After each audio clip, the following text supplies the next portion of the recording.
Salut les cadavres, bienvenue dans cette nouvelle vidéo. Aujourd'hui j'avais envie de vous parler de peinture. Et pas de n'importe quelle peinture, j'avais envie de vous parler des peintures que j'utilise. C'est une vidéo que j'ai envie de faire depuis très longtemps. Pour ne rien vous cacher, j'ai déjà tenté de la faire plusieurs fois, mais je trouvais compliqué d'aborder le sujet de manière à ce que tout le monde le comprenne et surtout que tout le monde puisse s'en saisir. La particularité des peintures que j'utilise, c'est que ce sont des peintures de loisirs achetées pas cher dans des magasins où tout est pas cher. Pour ne pas les nommer, principalement des choses comme Action, La Foire Fouille, voire Jiffy. Et je ne suis pas le premier à faire une vidéo sur l'utilisation de peintures de loisirs dans le modélisme. Le problème que j'ai avec les vidéos qui existent déjà, c'est que je les ai à peu près toutes regardées, ou du moins celles de la plupart des grands influenceurs, des grands youtubeurs qui font de la peinture. Et pour ne rien vous cacher, elles me dérangent toutes. Elles me dérangent toutes sur un point très particulier, c'est que ce sont des gens qui savent très bien peindre et qui maîtrisent d'excellentes techniques, et qui essayent une fois dans une vidéo de peindre leurs figurines avec des peintures qui coûtent pas cher. Et leur avis est tout le temps le même, c'est globalement bof. Point, ils s'arrêtent là et ils retournent dans leurs vidéos classiques avec leurs peintures qui coûtent très cher. Moi, peindre des figurines avec des peintures pas chères, je fais ça depuis 5 ans. Ça veut dire que j'ai essuyé beaucoup de plâtres, j'ai testé beaucoup de choses et je suis arrivé à beaucoup plus de conclusions que quelqu'un qui va juste essayer ça le temps d'un week-end et qui va en tirer des conclusions bien plus hâtives que constructives. La première chose qui me vient en tête quand j'ai envie de parler de peinture de loisirs, c'est d'abord d'abonder dans leur sens à ces youtubeurs. C'est-à-dire que les peintures de loisirs, qui sont vraiment pas chères, pour le coup c'est même limite hallucinant, sont vraiment de moins bonne qualité. Mais qu'est-ce que ça veut dire moins bonne qualité? Techniquement, ça peut couvrir plusieurs possibilités. Une peinture peut être de moins bonne qualité parce que son médium est de moins bonne qualité. Elle peut être de moins bonne qualité parce qu'elle est peu chargée en pigments. Elle peut être de moins bonne qualité parce que les pigments sont mauvais. Elle peut être de moins bonne qualité parce qu'elle se réactive quand vous passez de la peinture par-dessus. Il y a 10 000 raisons qui conduisent à cette appréciation de la qualité. Et le problème, déjà, à la base, c'est de considérer que les peintures de loisirs sont une seule et même chose. Rien n'est plus faux. Vous avez des marques de peinture de loisirs, vous avez des coloris de peinture de loisirs, et chacun a sa spécificité. Pour illustrer cette affirmation, je pourrais par exemple vous dire que les peintures de loisirs que vous pourriez acheter chez Jiffy sont vraiment de très mauvaise qualité. Parce que 1, elles ont un fini brillant, ce qu'on recherche pas du tout dans le modélisme. 2, elles ont peu de pigments. 3, elles se mélangent très très mal. Ça veut dire que lorsque vous passez le pinceau sur une figurine, vous allez plus ou moins tirer les pigments avec le pinceau, il va pas en rester derrière. Donc c'est plus que de la transparence, c'est qu'au final ça fait des espèces de zones de couleur et de zones où il n'y a pas de couleur. C'est pas uniforme du tout. Les peintures Jiffy, à part si vous voulez faire du brossage à sec sur du décor en quantité industrielle, vaut mieux éviter. En revanche, et je ne citerai que Action parce que il se trouve que 80% des peintures de loisirs que j'utilise viennent de la gamme Action et sont issues en fait d'une marque qui a l'air allemande, si j'ai bien tout compris, qui est vraiment pas dégueu, et c'est 3 € le tube gigantesque qui vous dure 2 ans ou 3 ans, et j'y trouve vraiment mon bonheur. Donc je suis très peinture Action, pour ne rien vous cacher.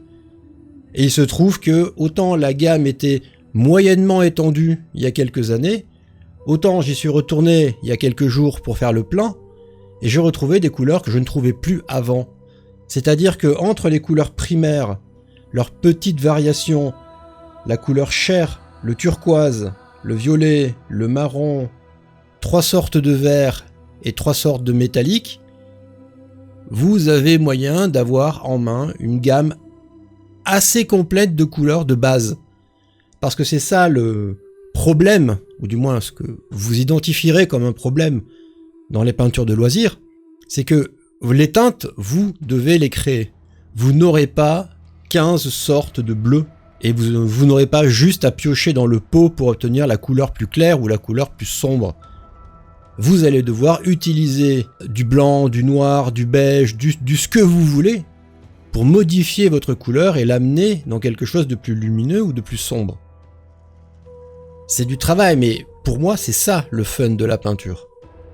C'est de créer votre teinte et pas bêtement de piocher dans le pot 1, puis dans le pot 2, puis dans le pot 3, et de vous prendre pour un artiste. C'est un petit peu la même différence qu'il y a entre un enfant de maternelle qui colorie. Vous savez, les petits dessins où il y a les numéros, on lui dit dans la case 2 tu mets du rouge, dans la case 3 tu mets du jaune. C'est une page blanche et vous avez des peintures sous le nez et c'est à vous de créer. Et je trouve ça infiniment plus intéressant et de toute façon, on va partir du principe que si vous regardez la vidéo, c'est que vous avez envie d'acheter des peintures moins chères parce que vous en avez marre de payer la peau du cul, et que vous n'aurez donc pas le choix. Vous vous retrouverez donc, tout comme moi, alors pas seulement avec les 3 couleurs primaires et démerdez-vous, avec des variantes, et heureusement, c'est quand même soulageant. Par exemple, quand je veux du violet, d'avoir un tube gigantesque de violet, qui va me servir de base à chaque fois pour construire ma variation de violet. Parce qu'évidemment, si je devais à chaque fois mélanger du bleu et du rouge pour retrouver exactement le violet de base que je voulais, ça serait un peu compliqué. Le deuxième point qui intervient sur la notion de qualité, c'est la transparence. Globalement, les peintures de loisirs, achetées chez Action, en tout cas, ont un assez haut degré de transparence. Et ça peut sembler embêtant quand on veut une couleur uniforme. Un des secrets pour avoir cette couleur uniforme, c'est de ne pas ajouter d'eau à la peinture. Comme il y a déjà moins de pigments qu'une peinture qui coûte cher, si vous rajoutez de l'eau, forcément vous diluez la quantité de pigments et forcément vous augmentez la transparence. Lorsque je fais les couches de base et que je les veux vraiment uniformes, figurez-vous que j'utilise la peinture telle que sortie du tube. Et souvent, il me faut 2 couches pour obtenir ma couleur, mais en réalité, je me suis rendu compte que je ne voulais pas de couleur uniforme. C'est-à-dire qu'en fait, j'utilise la transparence. Comme je fais une base qui techniquement est grise, puisqu'elle est noire avec un éclairage zénithal gris, j'utilise une base qui est déjà un petit peu contrastée, un petit peu. Quand je passe ma première couche, il y a un effet de transparence, et quand je passe la deuxième couche, je ne vais pas la passer sur l'entièreté de la surface, je vais la passer sur les reliefs, mais les reliefs conçus de manière assez extensive. Ça veut dire que je ne vais pas aller chercher les creux hyper sombres. Les creux hyper sombres, je vais les laisser avec cette première couche un peu transparente. Ça veut dire que dès que je mets ma couche de base, je suis déjà en train de créer du contraste. Si on prend un genou avec un drapé, ma première couche, je vais la passer jusqu'au fond du drapé. Ma deuxième couche, je vais la passer sur le genou, les reliefs. Je vais aller suffisamment loin, mais pas jusqu'au fond des creux.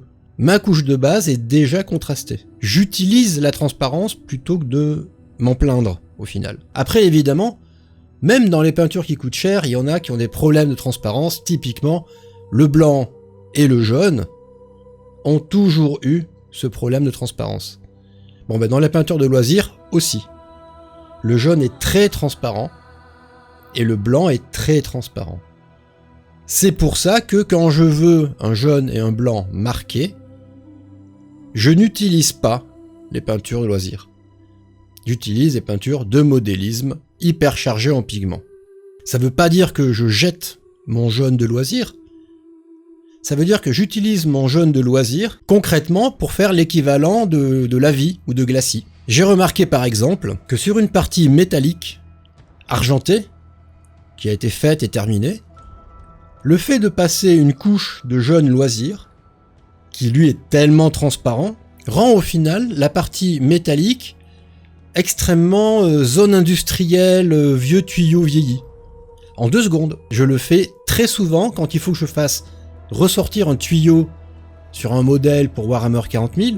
et que tout est trop métallique et techniquement on va dire trop bien rangé, bah, je vais sélectionner certains tuyaux ou certaines parties métalliques et je vais passer une couche, et pour le coup un peu diluée à l'eau, de jaune peinture de loisir, et j'obtiens immédiatement cette espèce d'effet vieilli corrodé en 2 secondes. Elles ont leur intérêt à partir du moment où vous voulez ou vous savez jouer avec la transparence. Corollaire évidente, mais encore fallait-il s'en rendre compte, les peintures de loisirs ne sont pas faites pour les palettes humides. Les palettes humides chargent en eau la peinture pour la maintenir fraîche. Bah non, là nous ça nous va pas du tout parce que techniquement une palette humide ne fait que diluer de plus en plus les pigments de la peinture. Si vous partez sur de la peinture de loisirs, mettez-la sur une palette plate, normale, pas humide, surtout pas humide. Troisième point et pas des moindres, vous pouvez toujours utiliser les deux. Quand je dois éclaircir ou foncer une peinture qui coûte cher, je vais pas utiliser une autre peinture qui coûte cher, puisque techniquement je veux juste les pigments qui sont dedans, je m'en fous de la couvrance, j'en ai rien à battre. Ça veut dire que mon blanc et mon noir, qui sont quand même globalement les couleurs que j'utilise le plus pour modifier les teintes d'une peinture, mon blanc et mon noir sont toujours issus de peintures de loisirs. Je conserve, je garde mon noir qui coûte cher et mon blanc qui coûte cher pour les moments où j'ai besoin de blanc concentré, par exemple un point lumineux, et pareil pour le noir, quand j'ai besoin d'un noir extrêmement dense, je vais aller chercher du noir qui coûte cher. Encore que la réalité, c'est que le noir de peinture de loisirs marche très bien. Il est, curieusement, je vous dirais presque, très couvrant si vous mettez pas d'eau.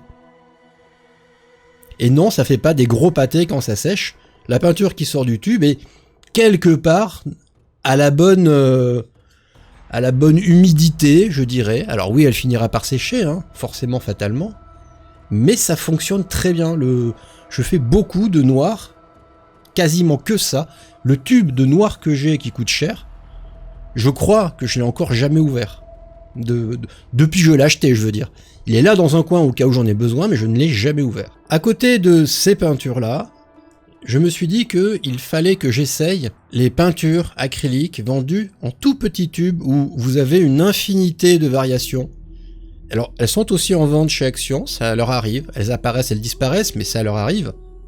Et là, pour le coup, vous avez plein de petits tubes avec diverses variations autour du rouge, diverses variations autour du jaune, autour du vert, autour du bleu. Ça a l'air assez magique. Vous voyez, par exemple, vous avez un tube de framboise, vous avez un tube d'écarlate, enfin vous avez toutes ces petites teintes-là. Et je les ai vues, j'ai eu bien évidemment un doute sur leur utilisation possible. Mais comme vous pouvez avoir tous ces petits tubes pour 2 €, l'ensemble, je crois qu'il y en a 30 et quelques, je me suis dit au pire ça sera 2 € de perdu, je les ai achetés, je les ai transférés dans des tubes normaux. Quand je voyais que c'était vraiment très pâteux, j'ai rajouté quelques gouttes de médium, histoire de diluer tout ça et que ça puisse sortir du pot en fait. Et je les ai testées. Elles ne peuvent pas, à mon sens, être utilisées sur de grandes surfaces, pas assez couvrantes, pas assez de pigments. En revanche, elles sont parfaites pour être utilisées en mélange, même avec une peinture qui coûte cher. Hein. Elles sont parfaites pour un éclaircissement, par exemple. Elles sont pas faites pour du brossage à sec pour une seule raison, il n'y a pas beaucoup de quantité. Dans le petit tube, en réalité, il n'y a pas grand-chose. Or, pour du brossage à sec, il y a beaucoup de pertes. Entre ce que vous mettez sur la palette, ce que vous mettez sur le pinceau et ce que vous frottez sur un chiffon pour enlever, il y a énormément de pertes. Si vous tentez de faire du brossage à sec avec ces petites peintures-là, soit vous en achetez des tonnes, 10 versions à 2 €, comme ça vous fait 20 €, et après vous passez votre temps à tout passer dans des tubes, soit vous prenez autre chose, une peinture qui coûte cher, peinture de loisir, mais celle-là en particulier, les tout petits tubes qui sont grands comme un doigt on va dire, c'est plus pour du relief, c'est plus pour marquer des plis, faire des motifs, c'est par plus dans ce délire-là. Dans la figurine que je suis en train de peindre, j'en utilise à un moment. La collerette du nécromancien, elle est faite en framboise. C'est une couleur qui vient de ces tubes-là. Et bah, très honnêtement, la couche de base, je n'y passe que 2 fois et encore. En fait, je passe une fois, Et aux endroits qui sont vraiment le plus en hauteur derrière la tête, je repasse une deuxième fois, une fois que c'est sec. Et comme je l'ai dit au début, ça commence à créer une différence de valeur. Et après, je l'éclaircis avec du beige. Et je repasse une dernière fois et je vise plus particulièrement les bords. Et ça le fait. Sur ce nécromancien, pareillement, sa cape et sa toge sont en violet de chez Action. Besoin de passer 2 fois et bien laisser sécher entre, parce que sinon ça ne sert à rien, vous ne faites que repousser encore les pigments. 2 fois et franchement sans forcer et sans charger le pinceau. Et la couleur de base est posée. Le seul bémol que j'aurai, ce sont sur les métalliques. Ou alors j'ai pas eu de bol. Mais les peintures métalliques chez Action, les trois variantes, argent, or et cuivre, ont vraiment un pouvoir de couvrance proche de 0. Mais 0, c'est-à-dire que... Ou alors j'ai eu des peintures périmées, mais mon pinceau, littéralement, ne laissait aucune trace de couleur derrière lui et poussait les pigments devant lui. Je ne m'en sers que pour les mélanges, et je vais vers d'autres marques quand je veux faire du métallique. Alors, soit des trucs qui coûtent cher, hein, tout simplement, parce que ça fonctionne très bien, soit une gamme qu'on peut trouver dans les grandes surfaces, au rayon scolaire, on va dire, au rayon papeterie, tout ça. Il y a souvent un rayon peinture, avec une marque de peinture qui est Lefranc-Bourgeois. Elles sont pas gratuites, mais les pots sont grands pour un prix équivalent aux peintures qui coûtent cher en pots petits. Et elles ont des métalliques, ma foi, qui font l'affaire. Là, j'ai un bronze, tout le bâton de la figurine et le pommeau de l'épée qu'il porte sont sur une base de bronze. C'est un bronze Lefranc-Bourgeois.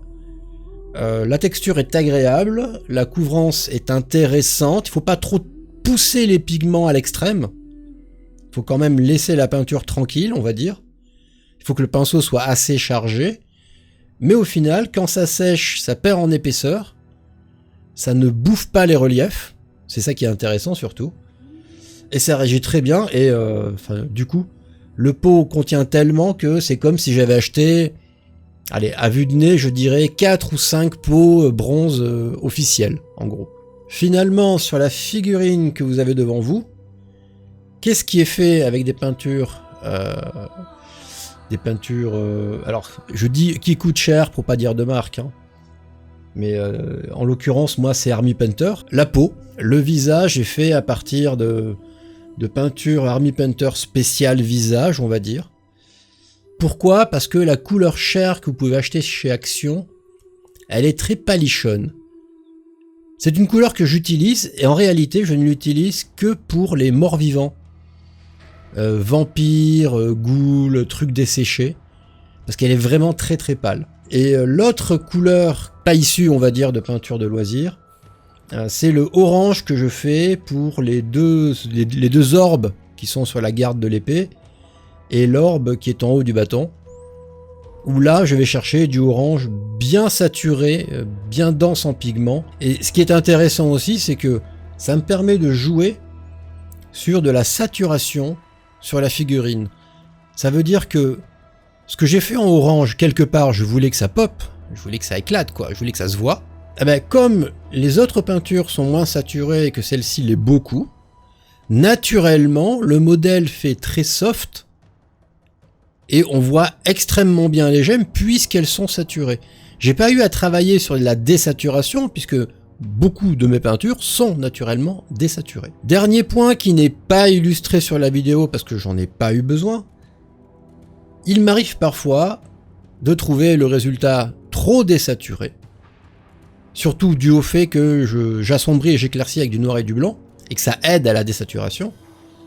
Il se trouve que chez Action, vous pouvez acheter des pots d'encre colorée qui sont juste gratuites, hein, soyons honnêtes, et il suffit, une fois que votre peinture est sèche, de passer cette encre en prenant la bonne teinte sur la figurine. Imaginons par exemple que je trouve le violet trop désaturé, or je veux qu'il pète plus. Bien, j'aurais pris l'encre violette ou l'encre bleue, en fonction de ce que je veux, j'en aurais mis au bout d'un pinceau qui coûte pas cher, et j'aurais repassé mon violet avec cette encre qui va faire comme un contraste quelque part. mais comme c'est la même couleur, qui va venir redonner du peps là où il n'y en avait plus. C'est ce que je fais très souvent quand je fais un effet de flamme. Je fais mon jaune, orange, rouge, et si le résultat me semble un peu désaturé, je vais prendre de l'encre orange ou jaune, en fonction de ce que j'ai envie, et je vais recouvrir le tout. Ça sèche très rapidement, ça va dans les creux, ça redonne une teinte à tout ça. Et vraiment, les pots d'encre que j'ai achetés, quand je les ai vus, comme j'ai eu peur de ne plus en trouver, j'en ai acheté beaucoup. Alors, je crois que c'était à 3 € les 5 pots. Et du coup, j'en ai une collection, j'en ai pour... voilà, j'en ai pour ma vie, quoi.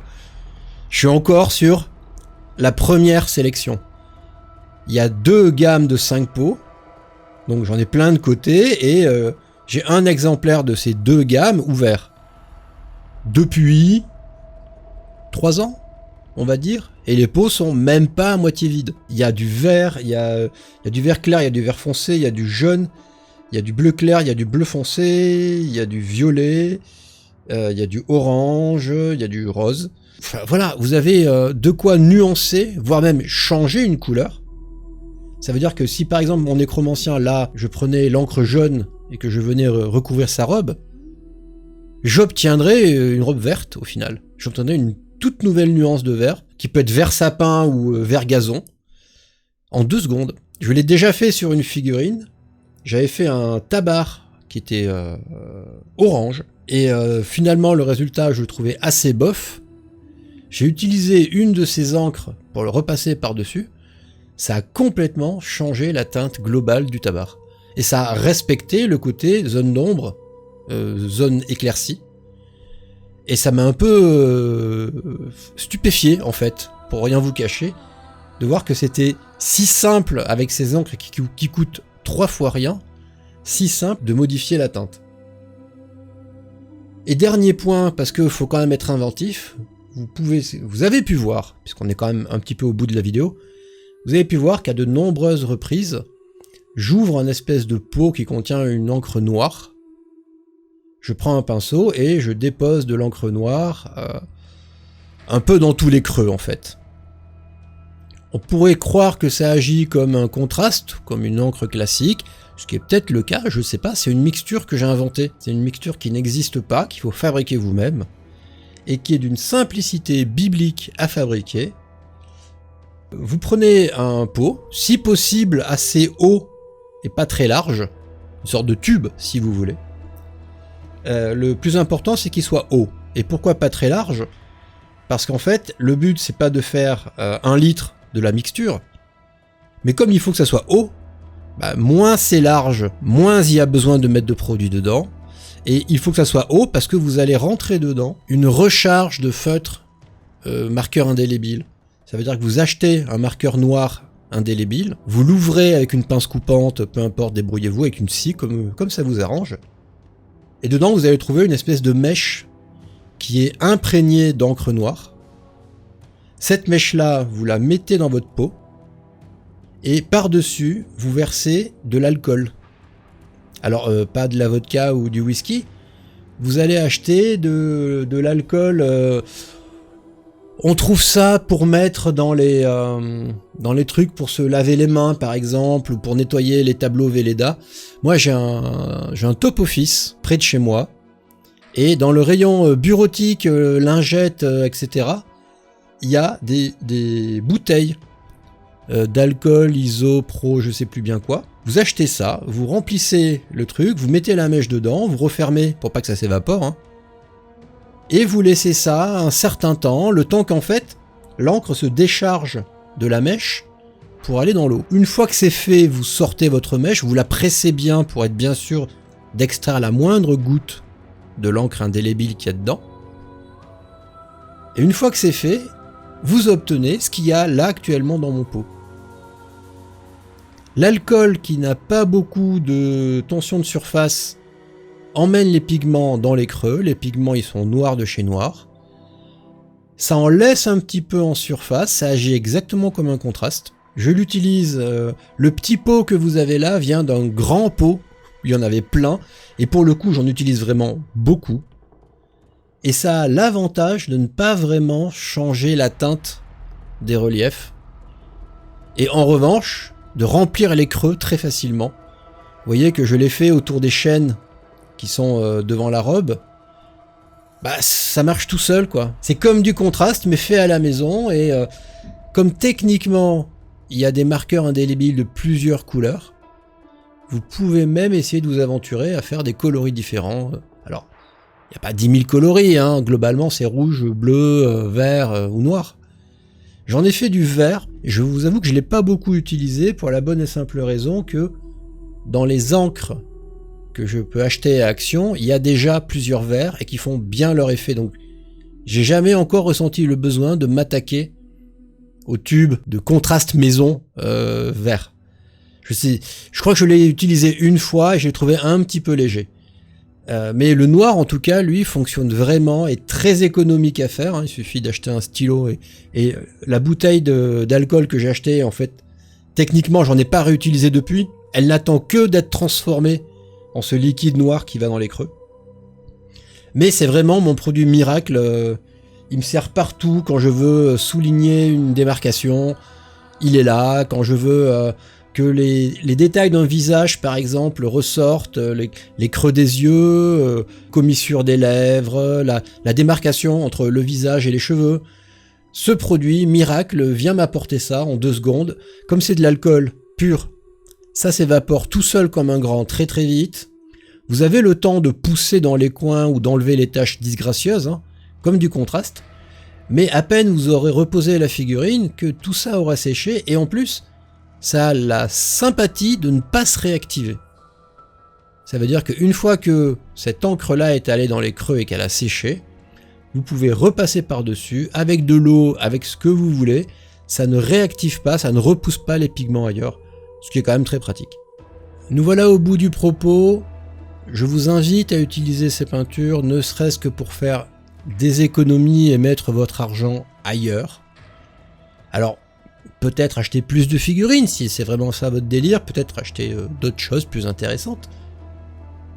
Mais globalement, au moins pour le blanc et le noir, je vous assure que les peintures de loisirs, ça fonctionne. Et je ne vous parle là que de l'aspect peinture. Vous avez chez Action toute une gamme de produits qui peuvent être dérivés pour le hobby et pour le modélisme. Vous avez des médiums, vous avez du médium de lissage, vous avez du médium de craquellement, vous avez du médium pour épaissir la peinture et faire en sorte qu'elle laisse des pâtés en relief. Je vous dis pas que c'est formidable et c'est ce qu'on souhaite, mais je suis persuadé qu'il y a des moments où ça doit être très pratique de ne pas voir l'épaisseur de peinture que vous avez mis redescendre en séchant. Sur un socle par exemple, ça pourrait être intéressant. Vous pourriez faire carrément du relief de peinture en mettant des gros pâtés. Je ne vous conseille pas leurs pinceaux. Pour moi, s'il y a du fric à mettre dans le hobby, c'est dans les pinceaux. Les pinceaux de bonne qualité qui coûtent cher, que j'ai achetés, je les ai encore, toujours, ils sont impeccables. Les pinceaux pas chers, ils ressemblent déjà à des balais chiottes. Donc ne mettez plus votre argent systématiquement dans des peintures de marque. Prenez des peintures loisirs, surtout pour les mélanges, et l'argent que vous économisez, achetez-vous de vrais putains de pinceaux. Vous allez voir que ça va quand même changer votre vie si vous les traitez bien. C'est sûr que si vous achetez un Kolinsky et que vous faites du brossage à sec avec, c'était pas la peine, fallait rester chez Action. Mais l'idéal, encore une fois, et comme pour les peintures, c'est d'avoir les deux. Un pot avec des pinceaux qui ne coûtent rien et que vous pouvez maltraiter, et un pot avec des pinceaux qui vous ont coûté un bras, et eux vous les nettoyez à chaque fois et vous vous assurez qu'ils sont bien droits. Dernier point de détail, même si on s'éloigne un peu du sujet, c'est quand même complémentaire. Vous allez trouver chez Action des marqueurs. Alors pour le coup, vous avez 300 coloris différents. Des marqueurs, alors actuellement c'est des marqueurs à l'eau. Moi quand je les ai achetés, c'était des marqueurs à alcool. Et si jamais vous arrivez à retrouver les marqueurs à alcool, ils sont quand même mieux. Avec des teintes de fou, et pas cher, et qui peuvent servir pour le modélisme. Pas à tout, mais à certaines choses. Si vous utilisez ces marqueurs sur des couleurs claires, ils vont laisser leur teinte. Alors, par contre, si vous les utilisez sur des teintes foncées, ils vont rien laisser. C'est pas la peine de prendre votre marqueur jaune, par exemple, et de le passer sur du noir, ça va pas faire du jaune, jamais. Par contre, si vous avez des reliefs, si vous avez des éclaircissements qui tendent au blanc, et qu'au lieu du blanc, vous aimeriez une couleur un peu plus teintée, un jaune, un rose, un beige, peu importe, là, un seul trait de marqueur va transformer votre blanc en teinte du marqueur en 2 secondes. Ça va sécher, ça va fonctionner. C'est ce que j'utilise beaucoup pour faire les gemmes. Concrètement, c'est comme si je faisais les gemmes en gris. Et une fois qu'elle est finie, je prends la teinte de marqueur que je voulais, je la passe par-dessus, et du coup, mon gris se teinte avec la couleur du marqueur. Et vous trouverez également des marqueurs, alors pour le coup ceux-là sont pas à l'eau, et ils sont estampillés pour écrire sur le verre. Et il se trouve qu'ils sont noirs, argent et doré. Et ces marqueurs noirs, argent et doré marchent sur les figurines. Ça veut dire que quand je veux de la variation dans mes dorés, une fois que le doré est terminé, je prends le marqueur et je le passe sur les reliefs en mode edge highlight. Et ça marche, ça laisse un trait doré, très précis et très fin. L'argenté, c'est pareil. Lorsqu'il faut que je fasse le tranchant d'une épée, par exemple, une fois que l'épée est terminée, je prends le marqueur argenté et je passe simplement sur le tour de l'épée et sur la petite arête centrale. Ça marche. Et le noir, c'est un peu plus discutable, parce que c'est rare de vouloir faire des tranchants complètement sombres. Mais vous en avez qui ont une pointe vraiment très fine. Pour le coup, quand vous faites un trait, il est noir de chez noir. Et ça devient très pratique pour écrire sur une figurine. J'entends par là écrire sur une bannière, par exemple. Écrire sur une épaulette. Écrire sur un parchemin. Au lieu de vous embêter avec votre petit pinceau souple et votre peinture acrylique qui sèche trop vite, vous pouvez prendre l'angle d'un de ces marqueurs et très rapidement faire des petits zigouigouis qui vont faire comme si vous aviez écrit. Pour le noir, c'est la seule utilisation que j'ai trouvée. On parle figurines, parce que sinon ça m'arrive de les utiliser dans le modélisme de terrain pour faire des fissures par exemple, des craquelures sur un sol, ou pour qu'un creux soit vraiment noir, je colle le marqueur et je fais vraiment un trait noir de séparation bien visible. Mis à part ça, j'ai pas d'autre utilité. En revanche, le doré, je l'utilise quasiment tout le temps. La dureté de la mine du feutre est très pratique pour ne choper que les reliefs. Le feutre ne peut pas aller dans les creux, même accidentellement. Il fait vraiment que survoler, il fait vraiment que toucher la figurine en ligne droite. C'est très pratique. Voilà les cadavres, on a fait le tour. Le nécromancien est terminé. Vous pouvez voir que pour de la peinture de loisir, c'est plutôt pas mal, hein. Je suis pas revenu sur le côté ivoire pour faire tout ce qui est ossement sur lui. Mais techniquement, l'ivoire que vous avez devant vous est une ivoire de peinture craft que j'ai faite. C'est-à-dire que vous retroussez vos manches, vous prenez du jaune, vous prenez du blanc, vous prenez du bleu, vous prenez du marron, vous mélangez tout ça, vous ajoutez jusqu'à obtenir une teinte qui vous va. Vous faites ça en grosse quantité. Et j'ai fini par obtenir cette teinte-là, que j'ai appelée ivoire. Et une fois que j'ai été content du résultat, j'ai tout versé dans un tube. Et j'ai donc mon tube d'ivoire, que j'utilise à chaque fois, et qui est loin d'être vide. Et qui m'a littéralement rien coûté. Et qui réagit très bien, je trouve. Amusez-vous, imprimez, peignez, jouez. Ciao les cadavres.